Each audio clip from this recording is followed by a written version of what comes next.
வணக்கம். என்னுடைய பெயர் ராமராஜன். நான் கடந்த ஒரு 20 வருடங்களாக இந்த தாவரங்களோட பழகிட்டு இருக்கிறோம். அதை சார்ந்த சில வேலைகளை செஞ்சிட்ருக்குறோம். இப்போ வந்திருக்குது வந்து செங்கல்பட்டு பக்கத்தில் இருக்கக்கூடிய நம்ம வேடந்தாங்கல் பறவைகள் சரணாலயத்துக்கு வந்திருக்கிறோம். இங்கே உங்களுக்கு எல்லாமே தெரியும், இங்கே எவ்வளோ பறவைகள் வருது என்ன அப்படிங்கிற ஒரு விஷயம். வெளிநாடுகளிலிருந்து இங்கே 100க்கும் மேற்பட்ட பறவைகள் வருங்கக்கூடிய விஷயம் உங்களுக்கு எல்லாம் தெரியும். இங்கே ஏன் வருது அப்படிங்கக்கூடிய விஷயங்கள் நிறைய இருக்குது. அதுக்கு முக்கிய காரணமாக இங்கே இருக்கக்கூடிய மரங்கள் மற்றும் இந்த மக்களுடைய ஒரு பாதுகாப்பான ஒரு சூழ்நிலை இங்கே இருக்கிறதுனால தான் நிறைய வருது. நாம் இன்றைக்கி என்ன பார்க்க போகிறோம் அப்படின்னு பார்த்தீங்கன்னா, இங்கே அந்த கரைகளில், இந்த குளத்தோட கரைகளில் நிறைய மரங்கள் இருக்குது. இங்கே கிட்டத்தட்ட ஒரு 60க்கு மேற்பட்டான வகை மரங்கள் இருக்குது. நாம் இப்போ பார்த்த ஒரு மரம் வந்து அலஞ்சில் மரம்.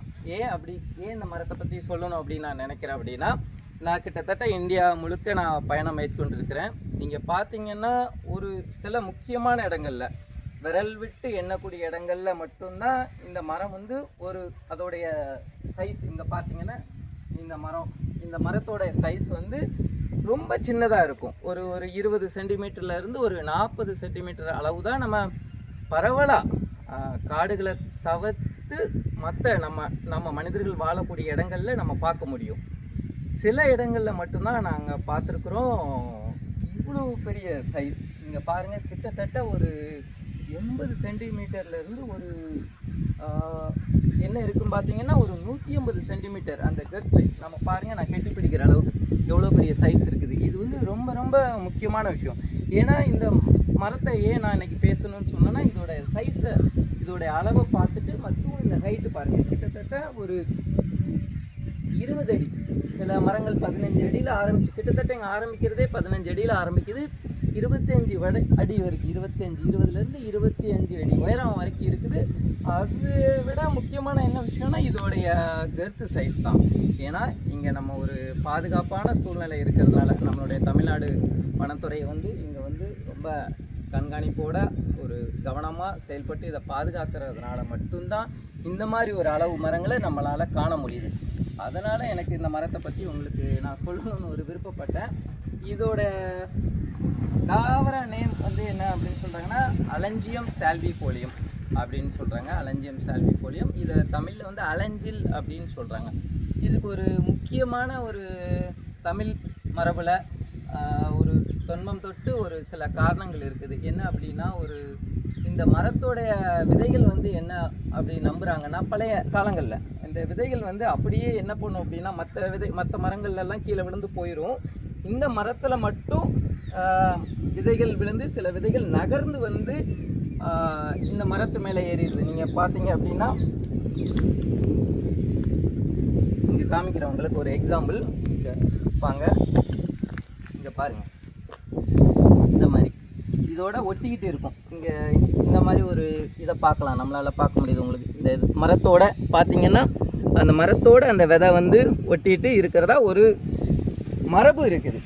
ஆனால் நம்ம அறிவியல் பூர்வமாக அதை பார்த்தோம் அப்படின்னா, அப்படி ஒரு விதைகள் வந்து நகர்வதோ அல்லது மரங்களில் ஏறுவதோ அப்படிங்கக்கூடிய எந்த ஒரு விஷயமும் கிடையாது.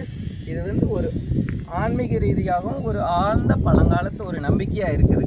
ஒருவேளை பழங்களை இங்கே விரும்பி சாப்பிடும். இந்த பழங்களை பார்த்திங்க அப்படின்னா, இந்த ஃப்ரூட்ஸ் தான், இதோட ஃப்ரூட்ஸ் இந்த கலரில் இருக்குது பாருங்கள் எப்படி இருக்குதுன்னு.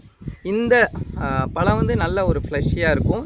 இதை சாப்பிட்றதுக்கு நிறைய பறவைகள், பேராக்கெட்டில் ஆரம்பித்து நிறைய பறவைகள் வந்து இதை விரும்பி சாப்பிடும்.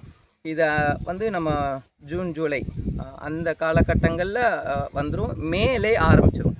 ஏப்ரல் மேலே ஃப்ளவரிங் வரும். ஃப்ளவர் அவ்வளோ ஒரு நறுமணமாக இருக்கும். அதை நம்ம கடந்து வரும்போதே அவ்வளோ ஒரு ஸ்மெல் வரும். நீங்கள் அதை உணர்ந்தீங்கன்னா தெரியும், அந்த மரத்தை கடந்து வரும்போது தான் ரேராக தான் நம்ம பார்க்க முடியும். அவ்வளோ ஒரு நறுமணம் இருக்கும். அது போக இந்த பழங்கள் வந்து இந்த காலகட்டம் தான், கரெக்டாக ஜூன் ஜூலையில் வந்து நல்லா மெச்சூர் ஆயிரும். இதை சாப்பிட்றதுக்கு நிறைய பறவைகள் வந்து இங்கே வரக்கூடிய ஒரு வாய்ப்பு இருக்கும். இந்த பறவைகள் சாப்பிட்டுட்டு அப்படியே இதில் ஒரு ஃப்ளெக்ஸி, அந்த ஒரு தன்மை, பசை மாதிரி தன்மை இருக்கிறதுனால அது கீழே விழுந்து ஒரு இலை கீழே வரும்போது இங்கே பாருங்கள் எப்படி ஒட்டிகிட்டு இருக்குன்னு பாருங்கள். உள்ளே இருக்குது பார்த்தீங்களா ஃப்ரூட். அந்த மாதிரி ஒட்டிகிட்டு இருக்கக்கூடிய ஒரு நிகழ்வு தான் உண்மையாக இருக்குன்னு எனக்கும் தோணுது. அறிவியல் பூர்வமாக அதுதான் விஷயம். ஆனால் நம்பிக்கை சார்ந்த விஷயம் இருக்குது, நம்ம அதில் வந்து எதுவும் சொல்கிறதுக்கு இல்லை.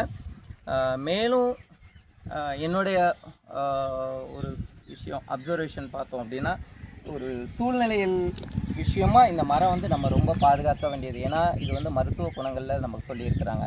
நம்ம சித்தா, ஆயுர்வேதா, யுனானி அந்த மாதிரி ஒரு பாரம்பரியத்துலேயும் சரி, நம்ம லோக்கலில் இருக்கக்கூடிய மக்களும் இந்த விஷயங்களை மருத்துவ குணங்களாக சொல்கிறாங்க. இதோட பட்டைகள், வேர் மற்றும் அந்த பழங்கள், விதைகள், இலை எல்லாமே மருத்துவ குணங்களாக இருக்கிறது. சில நம்மளுடைய தோல் நோய்களுக்கும் அதுக்கப்புறம் கால் சம்மந்தமான வலிகளுக்கு யூஸ் பண்ணுறதா சொல்கிறாங்க. எனிவே அந்த மாதிரி இருந்தாலும் நம்மளுடைய சூழ்நிலைகளுக்கு இந்த தகுந்த சூழ்நிலைக்கு இந்த மரம் வந்து ரொம்ப ரொம்ப முக்கியமான மரம். நம்மளுடைய ஈக்காலஜிக்கல் கண்டிஷனுக்கு இந்த மரம் ரொம்ப முக்கியம். ஏன்னா அப்படின்னா நிறைய பேர்ட்ஸ், அனிமல்ஸ், ரெப்டைல்ஸ்க்கு இது ஒரு ஷெல்டர் ஆகும். இங்கே நிறைய பள்ளிகள், இந்த பார்த்திங்கன்னா நிறைய ஹோல்ஸ் இருக்கும் இந்த மரத்தில், அதில் அழகாக பள்ளிகள் தங்கிக்கிடும். அந்த மாதிரி ஊர்வன நிறைய வந்து இது ஒரு பாதுகாப்பான ஒரு மரம். அதுவும் இந்த மாதிரி ஒரு சைஸில் நான் பார்க்குறது இங்கே எனக்கு ரொம்ப சந்தோஷமான விஷயம் இருக்குது. இந்த மரத்தை நம்ம கொஞ்சம் பாதுகாக்கணும். நீங்கள் எங்கே உங்கள் வில்லேஜில் அந்த மாதிரி கிராமங்களில் இந்த வீடியோவை யாராவது பார்த்துட்ருக்கிறவங்க, ஒரு வேளை உங்கள் தோட்டத்து ஓரமாக, வேலி ஓரமாக இந்த மரம் நிற்கும். அப்படி இருந்துச்சுன்னா குறைஞ்சபட்சமாவது ஒரு மரம் 2 மரமாவது நம்ம வந்து அதை கட் பண்ணாமல் தெரியாமல் அதை வெட்டிடுறாங்க. நிறைய வில்லேஜில் யாரும் இதை ஒரு பெரிய இது வந்து ஏன்னா ரொம்ப ஸ்லோ க்ரோத்து, தானாக வளரும், ரொம்ப அதிக நாட்கள் வளரக்கூடிய மரம். அதனால் இமிடியேட்டெல்லாம் யாரும் கட் பண்ண மாட்டாங்க. வேறு மரங்களை வெட்ட வரும்போது இதையும் சேர்ந்து அதை வந்து நம்ம கட் பண்ணிடுறாங்க சில விஷயங்களுக்காக, தவிர்க்க முடியாமல், இதோடைய வேல்யூ தெரியாமல். இப்போ நம்ம இந்த விஷயங்களை பார்க்கும்போது நம்ம தமிழ்நாடும் சரி, அந்த வில்லேஜில் இருக்கக்கூடிய தோட்டக்கால் வச்சுருக்கிறவங்க அந்த வேலி உரங்களில் இருந்துச்சு அப்படின்னா அவங்க அந்த மரத்தை கொஞ்சம் வெட்டாமல் கொஞ்சம் பாதுகாத்து, ஒவ்வொரு தோட்டத்தில் குறைஞ்சது ஒரு ஊருக்கு 2-3 பேர் பண்ணினாலே தமிழ்நாடு முழுக்க இந்த மரம் வந்து காப்பாற்றப்பட ஒரு சூழ்நிலைகள் வரும் அப்படின்னு என்னுடைய ஆழ்ந்த நம்பிக்கை.